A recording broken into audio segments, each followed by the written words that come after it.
हरे कृष्णा। तो हम कर रहे हैं श्रीमद् भागवतम स्कंद 4 अध्याय 10 के 15, 16, 17 और 18 श्लोकों को कर 18 और 19 श्लोकों कर रहे हैं। और हम देख रहे हैं कि बहुत सुंदर प्रसंग चल रहा है कि ध्रुव महाराज आए हैं और अभी उन्होंने देखा कि उनका जो भाई है वो वन में आखेट करने के लिए गए हैं। और हम सब देखते हैं कि वन में जो रहीवासी होते हैं तो उनका अलग विचार होता है। जैसे यहाँ पे बताया जा रहा है कि ये जो यक्ष है, ये यक्ष के राज्य में उत्तम जो है उन्होंने प्रवेश किया। और हम सब देख रहे हैं कि कैसे उन्होंने उनके राज्य में प्रवेश किया बिना उनकी अनुमति से।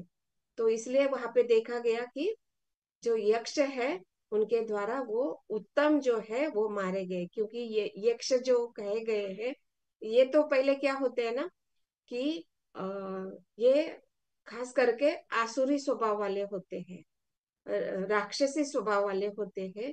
और हम सब जानते हैं कि आसुरी स्वभाव या राक्षसी स्वभाव जो होते हैं वो थोड़ा सा दुष्ट प्रवृत्ति होने के कारण वो सामने वाले का क्या विचार है, क्या मत है, वो समझ नहीं पाते हैं।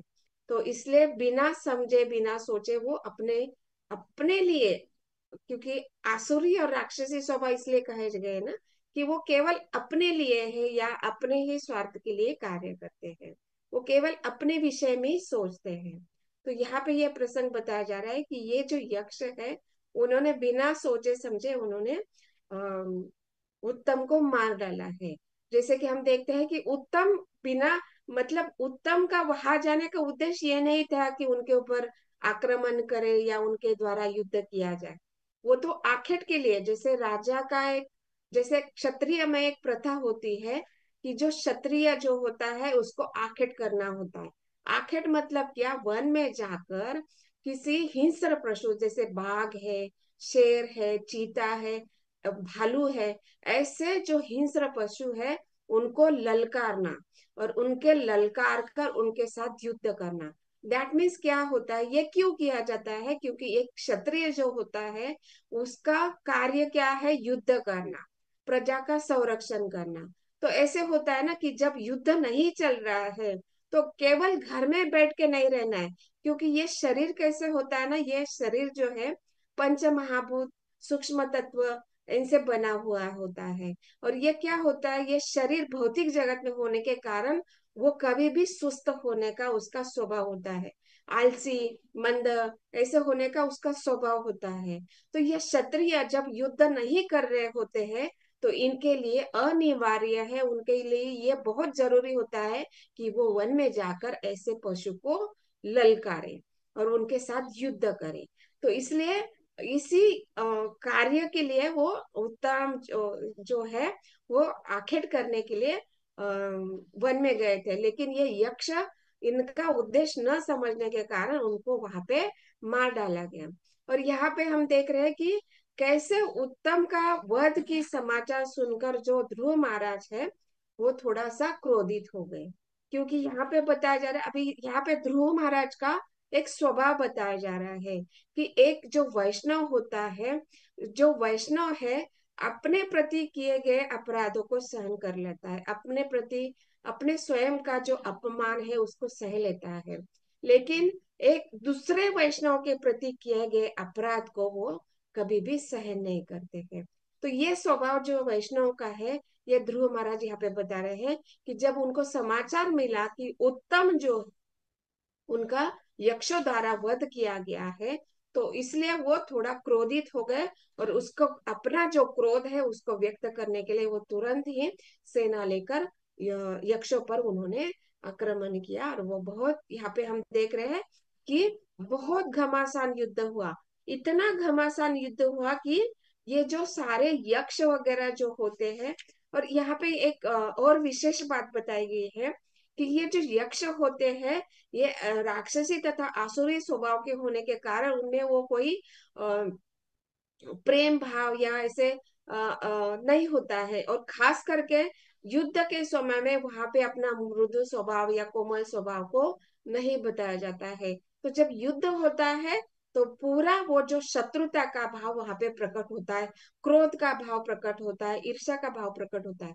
तो इसलिए ये जब युद्ध होता है तो हमेशा ही यहाँ पे जीतने का भाव देखा जाता है।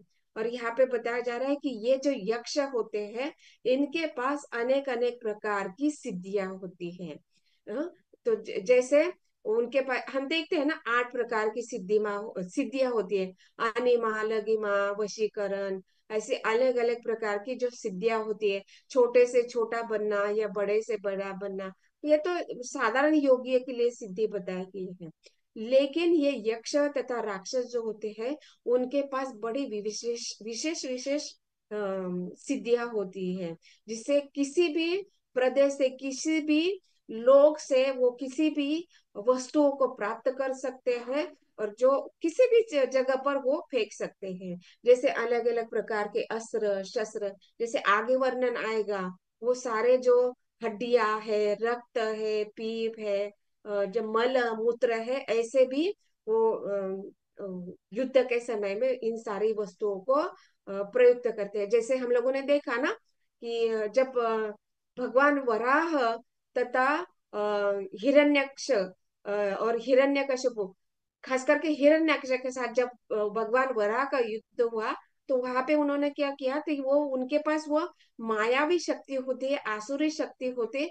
इसके कारण उन्होंने ये सारे वस्तुओं का भी प्रयोग किया था।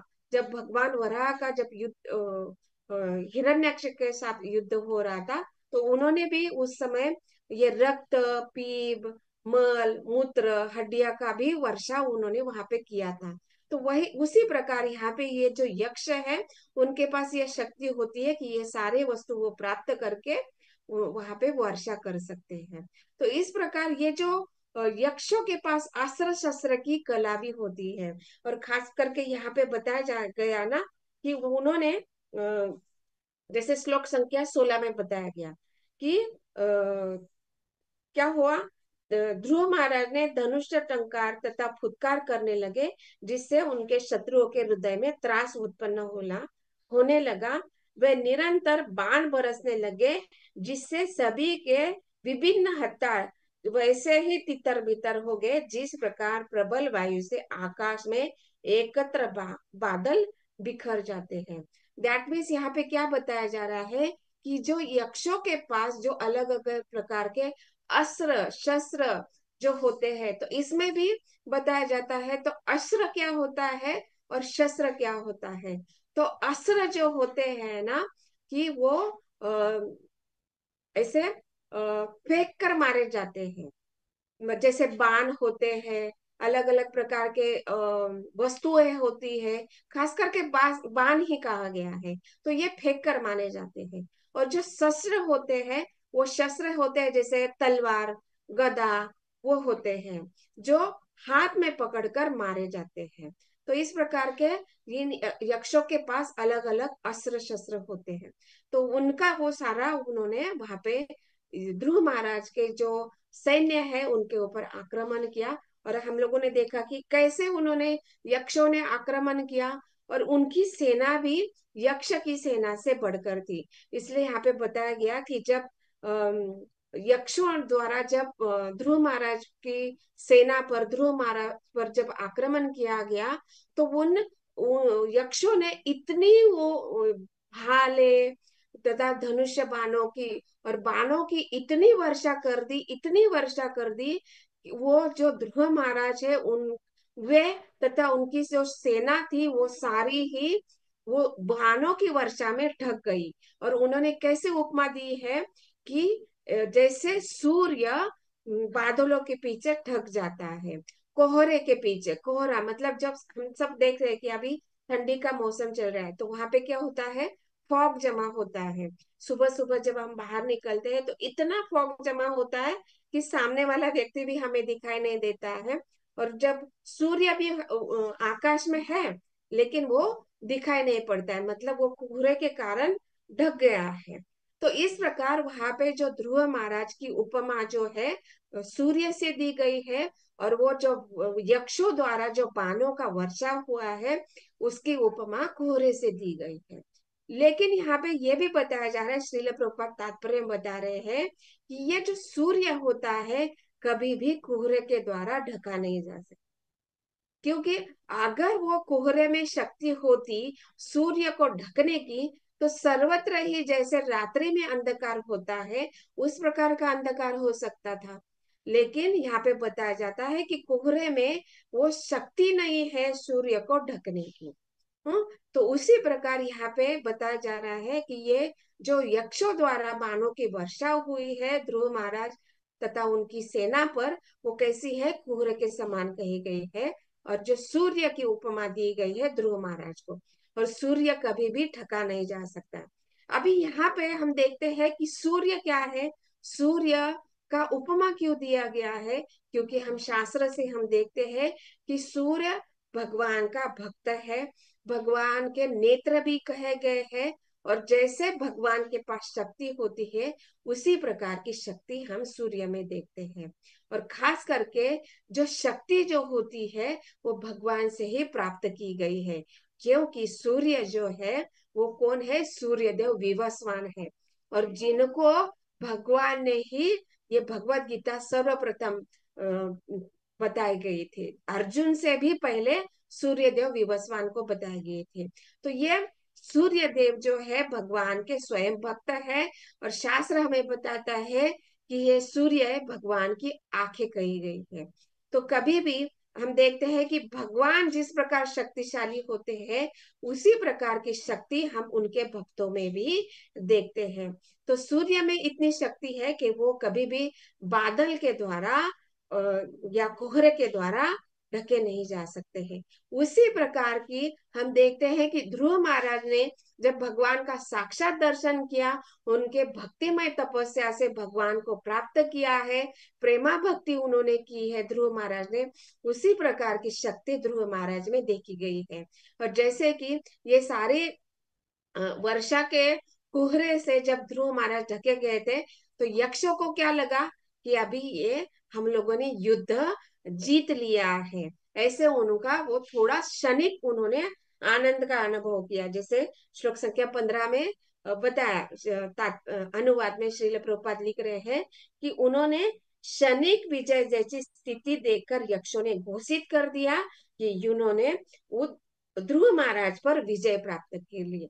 लेकिन यहाँ पे वो समझ नहीं पा रहे हैं कि ये जो ध्रुव महाराज है वो कोई साधारण व्यक्ति नहीं है, वो भगवान के भक्त है। और हम सब जानते हैं कि भगवान के भक्तों में भगवान के ही जैसी शक्ति निहित होती है, क्योंकि भगवान के शक्ति से ही वो शक्तिमान बनते हैं। तो इसलिए वो भगवान के शुद्ध भक्त है ध्रुव महाराज, यह न जानने के कारण ये यक्षों ने घोषित कर दिया कि उन्होंने जीत लिया। लेकिन यहाँ पे प्रभुपाद बता रहे हैं कि जैसे ही कुहरे को हटाकर सूर्य उदय होता है, उसी प्रकार ध्रुव महाराज ने ये सारी जो बाणों की आच्छादन था, जो वर्षा हो चुकी थी यक्षों द्वारा, उसको हटाकर एकदम से ही उठ खड़े हुए, और उन्होंने इतना अपने बाणों के द्वारा यक्षों के यक्षों के प्रति इतना बाणों की वर्षा की कि उनके जो सारे हथियार थे वो सारे हथियार जो है उनके हाथों से छूट गए। और कैसे क्या उपमा दी गई है कि ध्रुव महाराज जो द्वारा जो बाणों की वर्षा की गई है उसको उपमा दी गई है प्रबल वायु से आकाश में जिस प्रकार से बादल बिखर जाते हैं। मतलब क्या कि इतना प्रचंड शक्ति से उन्होंने, ध्रुव महाराज ने बाणों की वर्षा की कि ये सारे जो आच्छादन उनके ऊपर हो गया था वर्ष बाणों का, तथा जो यक्षों के हाथों में जो अस्त्र शस्त्र थे वो सारे ही उनके हाथों से छूट गए, और इतने तितर बितर हो गए कि जैसे प्रचंड वायु जब तूफान जब आता है तो सारी वस्तुओं को वो बहा कर ले जाता है। और आकाश में जो बादल होते हैं वो भी तितर बितर नहीं, मतलब एक जगह पर रुक नहीं सकते हैं, वो भी फैल जाते हैं, बिखर जाते हैं। उसी प्रकार केवल ध्रुव महाराज के बाणों की वर्षा के द्वारा ये सारे यक्षों के अस्त्र शस्त्र तितर बितर हो गए। और साथ ही उन्होंने क्या बताया कि शत्रुओं के जो शरीर में जो कवच थे उसको भेद कर उनके शरीर में वो बाण घुसने लगे। मतलब यहाँ पे ध्रुव महाराज के बाणों की शक्ति का बताया जा रहा है कि ध्रुव महाराज के बाणों में कितनी शक्ति है कि वो जो यक्षों द्वारा जो यक्ष मायावी शक्ति के द्वारा उन्होंने यक्षों ने कवच धारण रखे थे, और कवच शरीर की रक्षा के लिए वो उन कवचों को भेद कर ध्रुव महाराज के बाण उनको विदीर्ण कर रहे थे। उनके सारे जो मुकुट है उन मुकुटों को हटाकर वो बाण उनके सिर में घुस रहे थे, उनके शरीर में प्रवेश कर रहे थे। और ऐसे लग रहा था उन यक्षों को कि मानो जो इंद्रदेव का जो वज्र है उसके द्वारा आघात किया जाता है। और ये इंद्र महाराज का जो वज्र होता है वो बिजली के समान कार्य करता है। जैसे आकाश में बिजली कड़कती है ना, तो हमारे हृदय में डर पैदा हो जाता है। उसी प्रकार से ये ध्रुव महाराज के बाणों की वर्षा देखकर ये सारे यक्षों के हृदय में डर उत्पन्न हो गया, उनके शरीर कंपन कंपन करने लगे। वो डर के मारे उनके सारे शस्त्र अस्त्र बिखर गए हैं। तो इसी प्रकार यहाँ पे उन्होंने बताया गया। और उनका जो यक्ष का शरीर है वो कैसे बताया गया है, पर्वतों के समान। मतलब उन्होंने ये जो कवच पहने हुए थे तथा उन इतने शक्तिशाली थे कि उनके जो शरीर है वो भी बड़े कठोर बताए गए, कठिन बताए गए, जिसको साधारण बाणों से छेदा नहीं जा सकता है। और एक पक्ष भी यह बताया जा रहा है कि ध्रुव महाराज भगवान के भक्त होने के कारण उनमें उतनी शक्ति थी कि इन यक्षों को जीते जीते जा सकते थे। ये यहाँ पे बताया जा रहा है। और 18 और 19 श्लोक में बताया जा रहा है कि ये जो सारे यक्षों के जो कुंडल है, मुकुट है, वो सारे कवच है, वो सारे बाणों द्वारा, ध्रुव महाराज के बाणों द्वारा वो भेद दिए गए। और उनके जो मुकुट है वो भी वहां पे सारे तितर बितर हो गए। मतलब यहाँ पे क्या बताया जा रहा है कि ध्रुव महाराज का भक्तिमय श्रद्धा से, तपस्या से उनको ये सारी शक्ति प्राप्त हुई है कि जैसे ये आसुरों के द्वारा जो मायावी शक्ति का प्राकट्य किया गया है उसको भी उन्होंने दैवी शक्ति के सहायता से, भगवान के कृपा आशीर्वाद से वो यक्षों के ऊपर ये आक्रमण कर सके, अपना शक्ति का प्रभाव दिखा सके। और यहाँ पे बताया जा रहा है, खास करके श्लोक संख्या 18 और 19 में बताया जा रहा है कि यहाँ पे हम देख रहे हैं कि उस युग में कितना सोना पहना जाता था। मतलब यहाँ पे हम सब जानते हैं कि जो युद्ध भूमि में जाते हैं तो वहां पे हम सब देखते हैं कि जो बड़े बड़े राजा जो विरोधी पक्ष में युद्ध करने में जाते थे वो कैसे जाते थे। कुछ जो राजा होते हैं वो हाथी पे सवार होकर जाते हैं, कुछ राजा जो होते हैं ऊंट पे सवार होकर जाते हैं, कुछ घुड़सवार होते हैं, कुछ पैदल चलने वाले होते हैं। ऐसे अलग अलग प्रकार से पशु जो युद्ध में भी इस्तेमाल किए जाते थे। जब वो हाथी, घोड़े, ऊंट पर सवार होकर जाते हैं, अपने अपने रथों पे सवार होकर जाते हैं, तो यहाँ पे बताया जाता है कि एक क्षत्रिय जो होता है वो बड़ा धनवान होता है। और ये इतना धन होता है कि जब युद्ध के समय में जाते हैं तो सारे हाथी, घोड़े, रथ को भी, ऊंटों को भी सजाया जाता है। उनके ऊपर जो बैठने वाला जो आसन होता है उनको भी सारे स्वर्ण से सजाया जाता है, मुकुटों से सजाया जाता है। रथ भी सुंदर सुंदर सोने के होते हैं, उनमें हीरे मोती जवाहरात भी जड़ाए जाते हैं। जो छत्र होते हैं वो भी सोने तथा चांदी के होते थे। इस प्रकार हम सोच सकते हैं ये क्षत्रिय राजा अपना स्वर्ण भी बहुत इस्तेमाल करते थे। और साथ ही साथ ये भी बताया जाता है कि जो पैदल चलने वाले जो सैन्य होते थे उनके पास भी बहुत सुनहरे आभूषण होते थे। जैसे मुकुट होते हैं, बाजूबंद होते हैं, कंकन होते हैं, कमर पट्टा होते हैं, गले में अलग अलग आभूषण होते हैं। तो ये सारे पैदल चलने वाले हो, ऊंट पे सवार होने वाले हो, या हाथी पर सवार होके रथ पे सवार होके, तो इतना सोना होता था, इतना सोना होता था कि जो विजेता राजा है वो सारा सोना वो लूट कर ले जाते थे। और यहाँ पे विशेष प्रसंग बताया जा रहा है कि जब ये सारे युद्ध भूमि में ये सारे जो आभूषण बिखरे होते हैं, वो उसको वो एक क्षत्रिय जो जीतने वाला जो क्षत्रिय पक्ष होता है उसको बड़ा आकर्षक लगता है। तो अभी हम यहाँ पे सोच सकते हैं, हम अब कलयुग के जीव है, हम सोच सकते हैं कि जब कोई छोटा सा एक्सीडेंट होता है, या घर में, एक्सीडेंट का बात छोड़ दीजिए, घर में कभी उंगली कट जाती है या हाथ कट जाता है या जलन हो जाती है, तो कितना खून बहता है। उसका खून देखकर हम डर जाते हैं कि अरे इतना खून बह रहा है, कुछ तो उपाय करना चाहिए, डॉक्टर के पास चाहिए, या कुछ तो जो फर्स्ट एड है उसको हम प्रयोग करते हैं, कि वो जो खून देखकर हम खुद डर जाते हैं या परिजन जो होते हैं वो भी डर जाते हैं। लेकिन यहाँ पे क्षत्रिय का स्वभाव होता है कि ये जो युद्ध भूमि में इन आभूषणों के साथ बहुत सारे प्रेत भी देखे जाते हैं। किसके किसके हाथ टूटे हुए हैं, पैर टूटे हुए, धड़ जो है सर से अलग हो चुका है, एक व्यक्ति का धड़ किधर गिरा है, शरीर किधर गिरा है, हाथ बिखरे हुए, पैर बिखरे हुए, और बहुत सारे शरीर से रक्त भी बह रहा है। तो उस समय में ये जो पगड़िया है, जो मुकुट है, ये सारे जो आभूषण है वो सारे रक्त से सने हुए होते हैं, और हर जगह पर प्रेत पड़े हुए होते हैं, कुछ आधमरे हुए होते हैं, जिनका प्राण अभी तक गया नहीं है, वो बहुत पीड़ा में है, त्रास वहां पे उनको कष्ट पहुंच रहा है। और इस प्रसंगों को देखकर ये जो क्षत्रिय है उनको वो बड़ा आकर्षक लग रहा है। तो मतलब क्या बताया जाता है कि ये क्षत्रिय है, जब तक विरोधी पक्ष का रक्त देख नहीं लेता है, तब तक उसको वो क्षत्रिय होने का वो एहसास नहीं होता है। मतलब यहाँ पे क्या बताया जाता है कि जो अलग अलग प्रकार के रस होते हैं, तो यहाँ पे क्षत्रिय का रस बताया जा रहा है कि क्षत्रिय जब तक युद्ध में जीत नहीं लेता है और विरोधी राजा का जो पक्ष है वो हार नहीं जाता है, जब तक उसका खून का प्रभाव वो देख नहीं लेता है, तब तक उसको वो आकर्षक नहीं लगता है। ये क्षत्रिय का स्वभाव यहाँ पे बताया जा रहा है।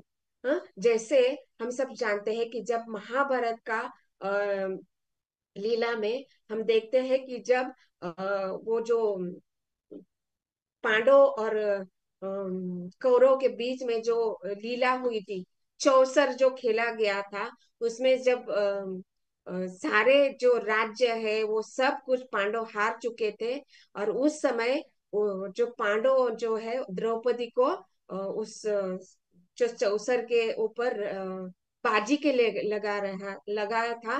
तो दुशासन द्वारा जब द्रौपदी को खींचा गया था, और कर्ण और दुर्योधन के द्वारा जो महारानी द्रौपदी है उनका बहुत बड़ा अपमान किया गया था।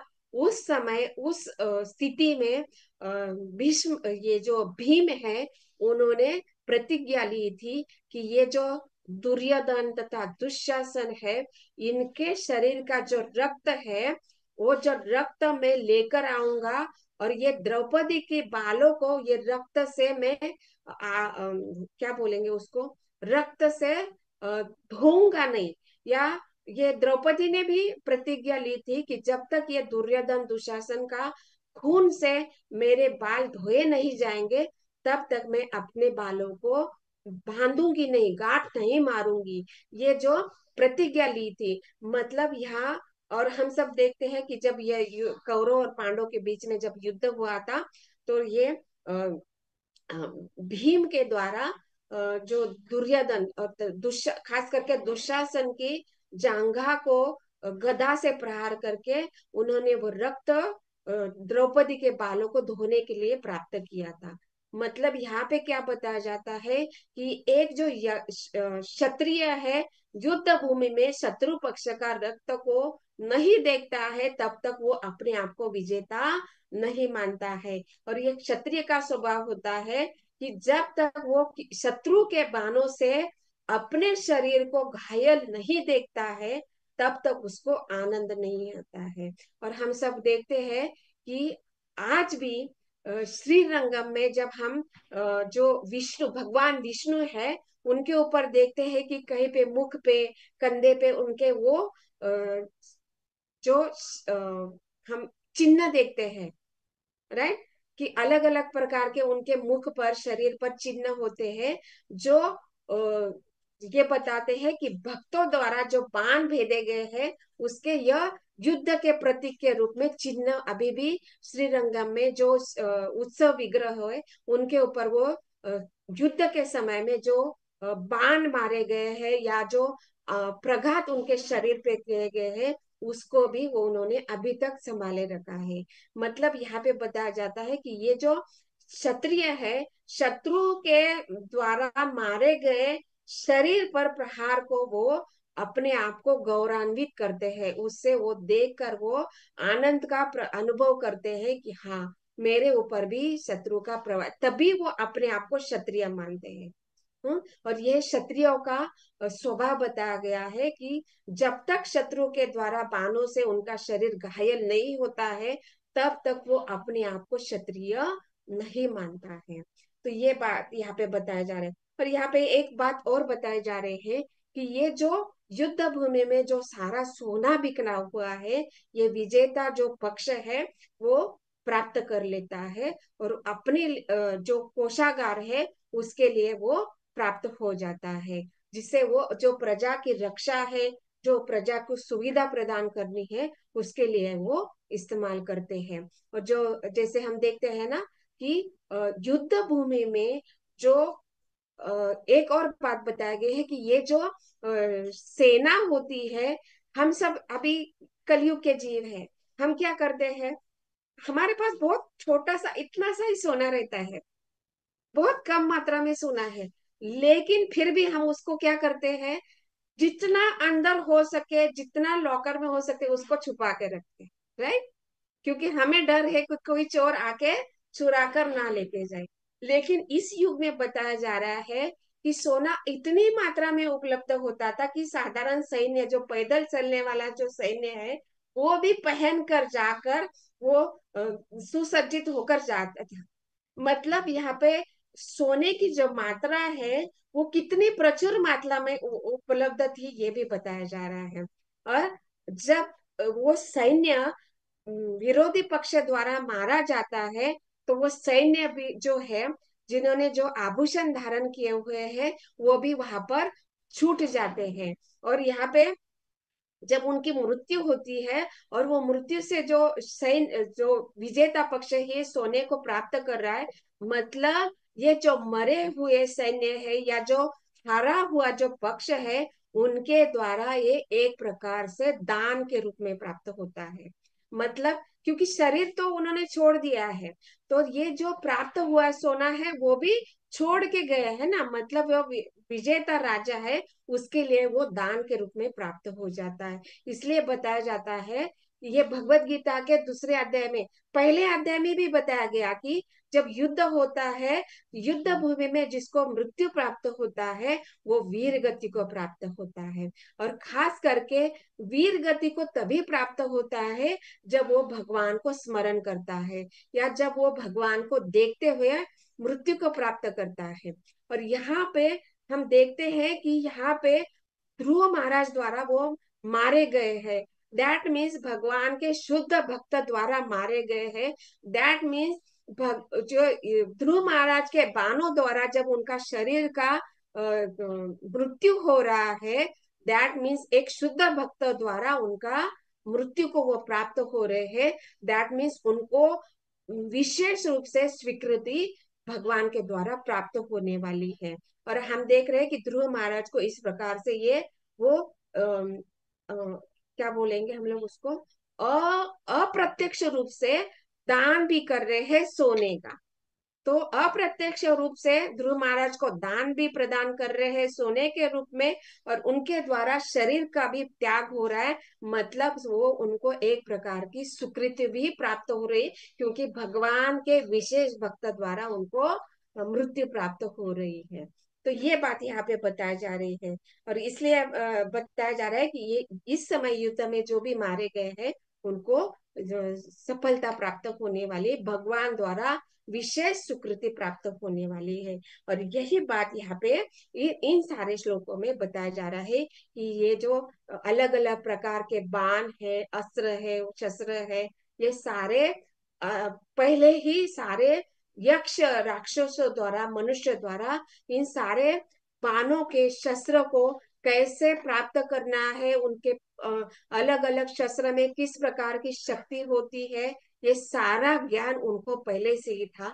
लेकिन कलयुग में हम देख रहे हैं कि कलयुग में जो जीव होते हैं वह मंद बुद्धि, हतभागी होने के कारण और कलयुग के प्रभाव बढ़ने के कारण ये सारे शस्त्र अस्त्र तथा अलग अलग युद्ध कला का ज्ञान का ह्रास हो चुका है। और ये इस प्रकार के जो अस्त्र शस्त्र का ज्ञान आज के युग में देखा नहीं जा रहा है। तो ये भी बताया जा रहा है कि उस समय में कितनी सारी कलाएं वहां पे बताए गए हैं, अस्त्र शस्त्र होते थे। तो इस प्रकार से इन सारे प्रकार के अस्त्र शस्त्र और किस प्रकार के युद्ध होता था, इन सारे का वर्णन इस श्लोक में बताया गया है। और खास करके ध्रुव महाराज जो है भगवान की शुद्ध भक्त होने के कारण कभी भी माया शक्ति के द्वारा, मतलब ये यक्ष तथा राक्षसों द्वारा जो मायावी शक्ति प्रकट की गई थी, उनका जो प्राकट्य उनके द्वारा किया गया था, उसके द्वारा कभी भी भगवान का भक्त जो है वो कभी भी हार नहीं सकता है। मतलब यहाँ पे बताया जा रहा है कि भगवान का जो शुद्ध भक्त है वो भगवान द्वारा संरक्षित होने के कारण उन ऐसे माया शक्ति के द्वारा वो कभी भी जीता नहीं जा सकता। वो हमेशा ही भगवान के कारण, भगवान की कृपा के कारण हमेशा ही विजय प्राप्त करता है। और यही हमें सीखना है कि इस जगत में रहते हुए हम भी एक छोटे से स्तर पर युद्ध ही कर रहे हैं, हम स्ट्रगल कर रहे हैं ना हमारे भक्ति को बनाए रखने के लिए। हमारे जो भक्तिमय प्रयास है, नाम जप है, शास्त्र का अध्ययन है, धामवास है, अर्चा विग्रह की सेवा है, श्रवण करना है, सत्संग करना, इसके लिए हम बहुत स्ट्रगल कर रहे हैं। तो इसके लिए हमें भगवान की शरणागति लेनी है, इसके लिए हम नित्य रूप से भगवान से प्रार्थना करनी है। और ये जब प्रार्थना के द्वारा जब हम भगवान द्वारा संरक्षित होंगे तो हम जरूर ये जो माया का जो प्रभाव है इसके द्वारा जीते जाएंगे और भगवान के द्वारा संरक्षित हो जाएंगे। यही बात इस पात्र में तथा श्लोकों द्वारा बताए जा रहे हैं। तो ग्रंथराज श्रीमद् भागवतम की जय, श्रील प्रभुपाद की जय।